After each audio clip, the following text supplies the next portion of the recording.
In the early morning hours of December 26, 2011, a 21-year-old Missouri woman was awoken by the worst abdominal pain she'd ever experienced in her life. It was so bad, in fact, that she could barely walk, but since it was pitch black in her apartment, she forced herself to shuffle to the bathroom. Thinking this was some kind of extremely bad cramp, she flicked on the nearest light. What she saw was so unbelievably horrifying, her mind struggled to process it.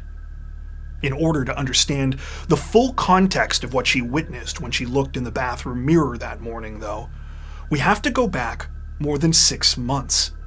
You see, she wasn't the first young woman in the area to find herself in the midst of a real-life nightmare.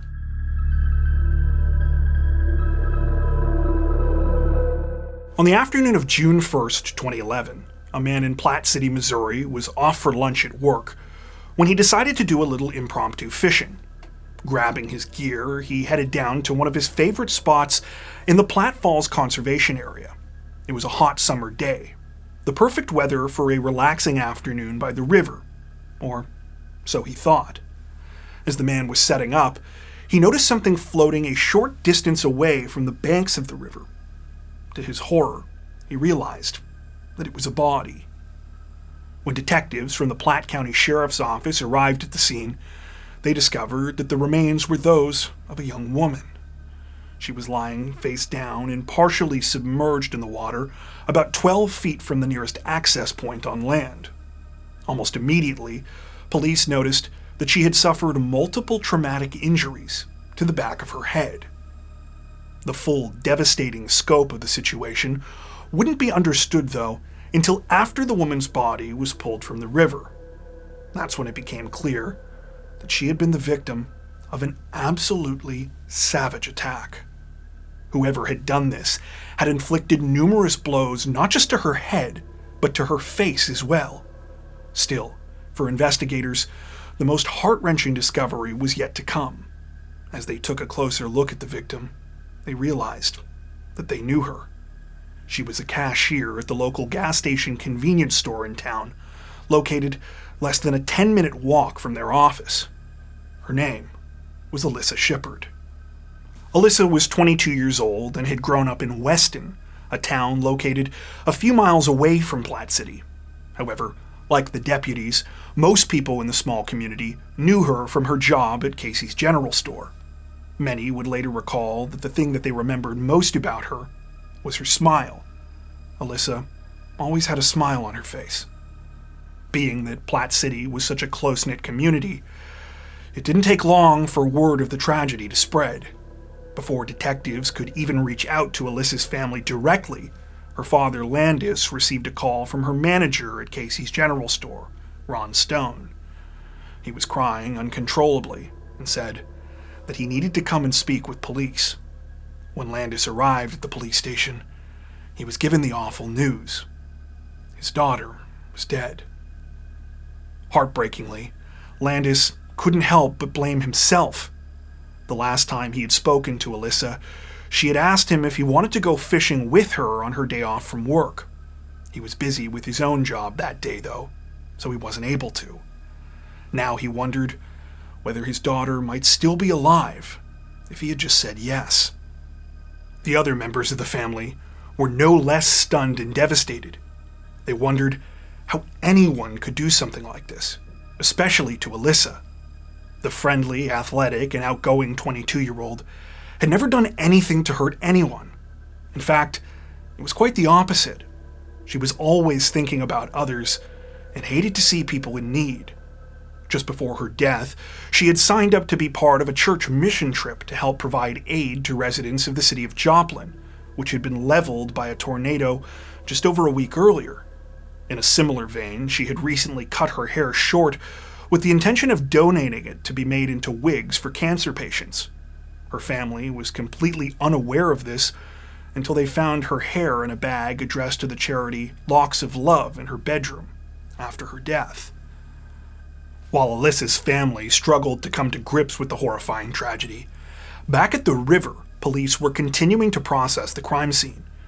Pretty soon, more troubling clues would emerge from the depths of the murky waters.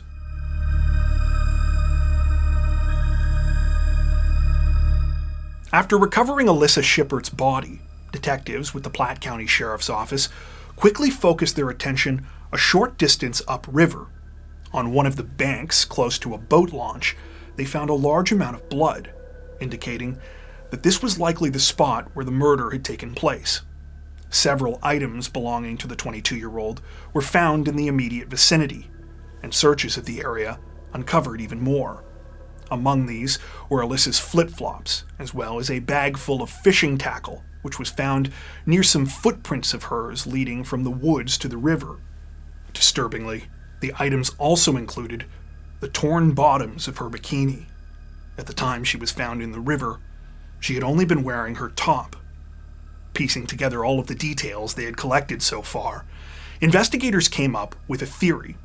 Alissa had been down fishing by the Platte River, like her father had said, when she was attacked from behind by the killer. Because her bottoms had been ripped off, they reasoned that the crime had likely been sexually motivated. Making matters even more unsettling, detectives felt that the level of brutality suggested that this might be a crime of passion. In other words, the person responsible was someone that Alissa knew, probably someone she trusted, given that they were able to attack her with her guard down. As forensic teams were analyzing the evidence on land, police divers were searching the Platte River for anything else that might be related to the investigation. It wasn't easy due to the mud and low visibility, but eventually they found something. A small, rusted hatchet a little over 12 inches long. Its blade aligned perfectly with the wounds to Alissa's head and face, and detectives were convinced that it was the murder weapon. The hatchet, along with everything else police recovered, was quickly sent away for testing. In the meantime, detectives began to work on retracing Alissa's steps in the lead up to the murder, in the hopes that this might provide additional clues. They also started questioning everyone in the 22-year-old's life, seeing what, if anything, they knew. As far as retracing Alissa's steps went, authorities were able to narrow down the window of the crime significantly. By this point, they had found her truck, which was parked just off of a gravel road that served as the closest access point to the boat launch. Inside, police found 2 receipts. One was for fishing bait. The other was from a local convenience store where Alissa had purchased some snacks. Initially, detectives were excited when they learned that the convenience store in question had surveillance cameras. Unfortunately, the footage did not contain any clues about Alissa's killer. When she made the purchases, she appeared to be alone. However, the video did provide detectives with a firm timestamp of her last known movements. She had left the convenience store at 2:30 p.m. on May 31st, the day before her body was found. Alissa's friends were able to give detectives a little more information. They said that she was only planning to fish for a couple of hours that afternoon and was actually supposed to meet a friend at 5 p.m. Adding in the roughly 10 to 15 minutes it would have taken Alissa to drive from the convenience store to the river, investigators concluded that the murder had happened sometime between 2:45 and 5 o'clock. With a timeline in hand, detectives moved on to trying to figure out who might have had a motive to harm Alissa. It wasn't long before they were pointed in the direction of their first suspect. Almost every friend and family member that police spoke with mentioned that Alissa had an on-again, off-again boyfriend with whom she had recently ended things with for good. They said that he had exhibited troubling behavior during the relationship and could be very controlling, and that things had gotten even more concerning following the final breakup. Alissa had confided in her brother Tristan that her ex had been stalking her, and that she had already had to tell him to leave her alone several times. Tristan had begged her to go to the police, but for whatever reason, Alissa had declined. When detectives followed up on this lead, they found further cause for alarm. It turned out that this man had been seen in Platte City the same night as the murder, and when he was spotted, he was covered in mud. It was enough for investigators to bring him in for questioning. During the interview, The man was nervous. When asked about what he was doing around the time Alissa had been killed, he said he had been fishing with a friend on the Platte River.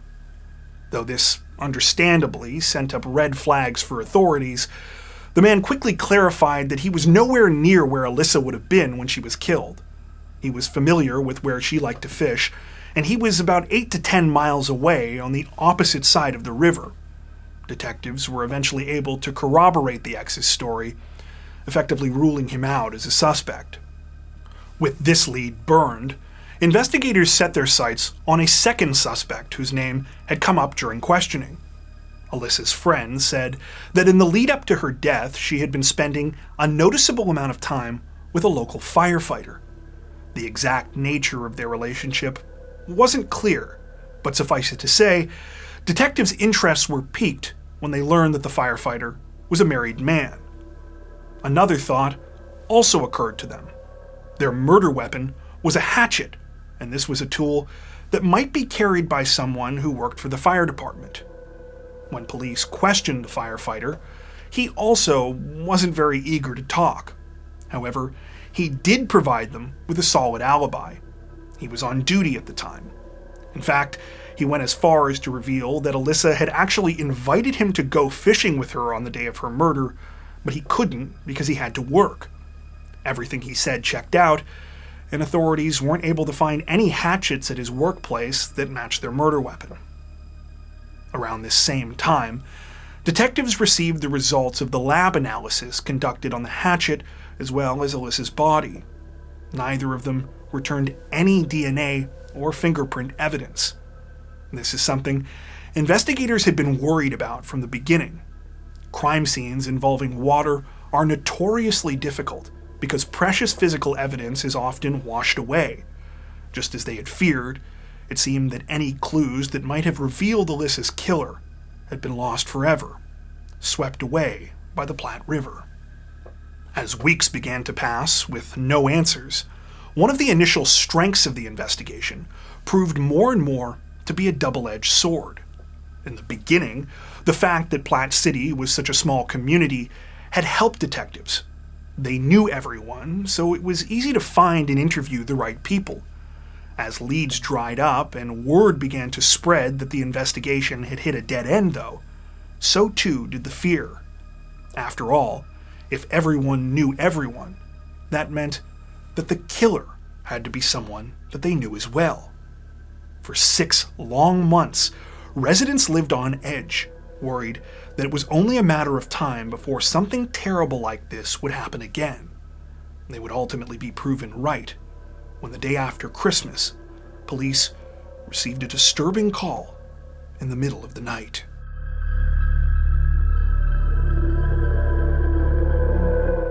In the early morning hours of December 26, 2011, a man in Farrellview, a village located just a few miles southeast of Platte City, heard a strange tapping noise while in his unit at the Unicorn Apartments. The sound was incredibly faint, and at first the man wondered if his mind was simply playing tricks on him. However, after a few moments he realized it was coming from his front door. When the man opened up to investigate, he was completely unprepared for what he saw. A young woman, who he recognized as his 21-year-old neighbor from across the hall, was lying on the floor, barely conscious. She was bleeding everywhere and had been horrifically cut open, so much so that some of her intestines were physically outside of her body. The man immediately called 911, and a few minutes later the young woman was rushed to the hospital. She was alive, though sadly, emergency responders said the situation didn't look good. It was a miracle that the woman had even made it across the hall, and she wasn't expected to survive. The somber reality was hammered home when detectives from the Platte County Sheriff's Office entered the victim's apartment. The place was covered in blood, a testament to the unimaginable ordeal that she had been through. It was tough to stomach, even for the most seasoned investigators. Despite the nightmarish conditions of the crime scene, detectives quickly noticed a number of details that were quite out of the ordinary. There were no signs of forced entry to the apartment, nor did anything appear to be missing. Electronics, appliances, the victim's purse and money, none of it had been touched. In fact, aside from the blood, there didn't appear to be any signs of a broader struggle. No furniture or other items had been knocked over, nor was there even an indication that the victim had fought back against her attacker. There was one thing, however, that did stick out to detectives, something that they found incredibly alarming. At the time the young woman was discovered in the hallway, she was nude from the waist down. It was the same way that they had found Alissa Shippert more than 6 months earlier. Before Alissa's murder, there hadn't been a homicide in Platte County for more than a decade. Now, there had been 2 extremely violent incidents in less than a year. It didn't seem like a coincidence. If the numbers weren't enough to convince investigators that the 2 cases were linked, the details certainly were. Both victims were the same approximate age and body type, both had been savagely attacked, and both crimes appeared to have been sexually motivated. On top of this, neither woman appeared to have fought back, indicating that the person who did this was likely someone they knew. Unfortunately, though, this wasn't the only thing that the 2 cases had in common. Just like with Alissa's murder, when detectives started questioning people at the Unicorn Apartments looking for witnesses, no one had seen or heard anything unusual. This obviously didn't bode well, especially since the culprit had now shown they had no intentions of stopping the chilling attacks. Police knew that they needed to get this person off the streets. But how? As luck would have it, they were about to get their answer.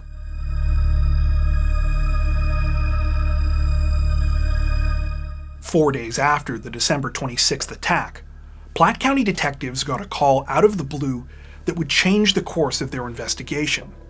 In a miraculous turn of events, the young woman from the Unicorn Apartments had survived. Not only that, she was strong enough to tell her story to police. As a quick aside here, we're going to be referring to the victim as Elizabeth for the purposes of our story. That's not her real name, but when we were researching for this video, we got the impression from the news articles and interviews she was featured in that she was really trying to put this whole thing behind her. Because of that, and out of respect for the ordeal that she went through in general, we made the decision not to reveal her actual identity. Anyway, when detectives spoke to Elizabeth, she said she remembered being at her apartment on Christmas night. She had invited a friend over, and the pair of them had enjoyed a few drinks together at around 11:30 p.m.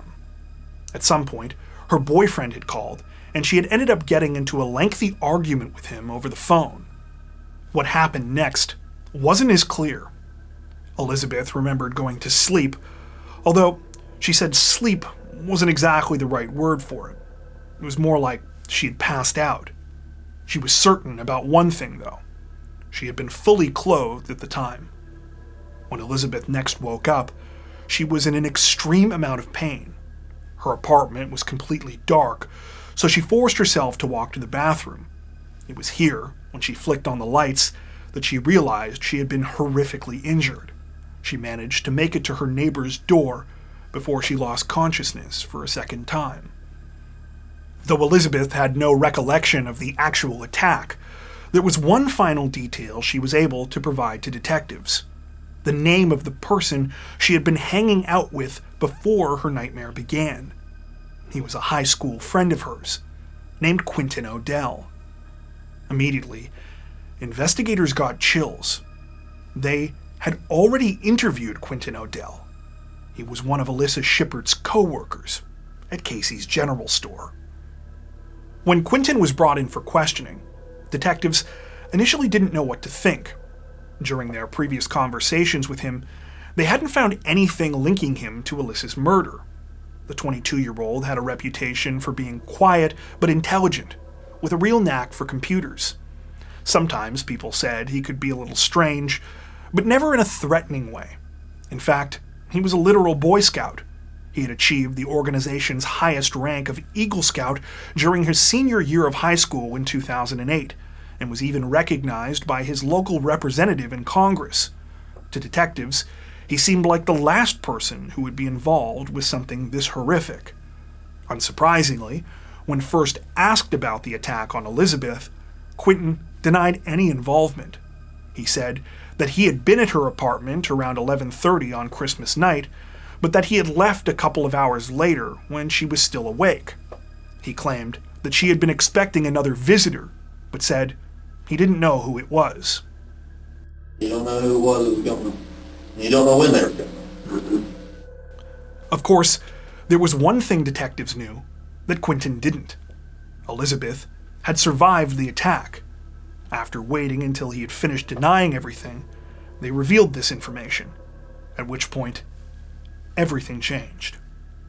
According to detectives, the shift in Quentin's demeanor upon hearing this information was truly chilling to behold. Within a matter of seconds, all of the emotion and humanity was completely gone, and they realized they were talking to a very, very dangerous person. In a very matter-of-fact sort of way, Quentin proceeded to explain that while at Elizabeth's house on Christmas night, he was listening to her argue with her boyfriend on the phone when the screaming and yelling became too much for him. He said that after Elizabeth fell asleep, he grabbed either a box cutter or a razor blade and attacked her. What are the other things that you can remember about this? Just watching her roll over in pain and then watching like her intestines and stuff fall out. Despite how straightforward Quentin was about his heinous actions, what struck detectives was how much he seemed to be intentionally leaving out from his version of events. No matter how many times they asked him, he never admitted to sexually assaulting Elizabeth, nor could he explain why she hadn't woken up during the crime. Detectives were pretty sure he had drugged her, though unfortunately, they were never able to prove this. Realizing this might be their only chance to solve Alissa's case as well, detectives shifted their questions to her murder. In a similarly cold and emotionless demeanor, Quentin stated that he had been walking down by the Platte River on the day of the killing when he came across Alissa fishing. He said that they had talked for some time and that things had been going well until he slipped and fell into the water. Quentin claimed that by the time he got back out, Alissa was yelling and screaming, thinking that he had drowned. He said that when she realized he was okay, she hit him, thinking he was playing a joke on her, and this had sent him into a fit of rage. He said he grabbed a hatchet he had found while walking earlier and hit her numerous times. Well, I remember picking up the axe, and I just heard the sound of bone shattering. Just like with his story about what had happened with Elizabeth, though, Quentin's explanation about Alissa's murder was noticeably missing details. It was almost like the 22-year-old had blocked out what had happened, or else was deliberately trying to paint himself in what he believed was a more sympathetic light. When asked about Alissa's torn bikini bottoms, Quentin denied anything to do with it. He also tried to claim that he had hit Alissa with the hatchet in self-defense, then had only killed her because he realized that she was already seriously injured and that he wanted to end her suffering. Following this confession, Quentin agreed to accompany detectives down to the first crime scene, where he repeated everything during a walkthrough.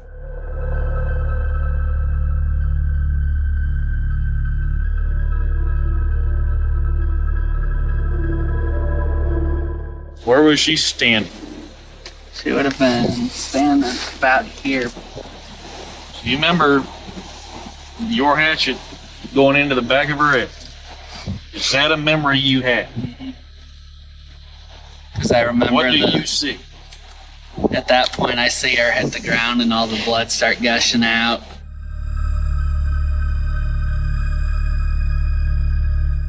When Alissa's family was informed that Quentin Odell was the person responsible for her brutal murder, needless to say, they were completely stunned. They thought Quentin was her friend. He had even attended her funeral. If there were any lingering doubts that Quentin was the killer, these were put to bed when police conducted a search of his house. Inside, they found a box full of photos of Alissa, as well as a collection of newspaper clippings and articles about the investigation into her murder. That wasn't all that authorities found, though. In this same area of Quentin's home, they found evidence that he had already started targeting his next victim. Detectives were sure that they had caught a serial killer in the making. Though prosecutors planned to pursue a death sentence against Quentin for his crimes, they were talked out of it by both Elizabeth and Alissa's family. Neither group wanted to go through a lengthy death penalty trial or risk the case dragging on for years through the appeals process. Instead, he pleaded guilty to murder, first-degree assault, armed criminal action, and deviant sexual assault, receiving 2 life sentences. At the time of this recording, Quentin O'Dell remains in custody at the Southeast Correctional Center in Charleston, Missouri.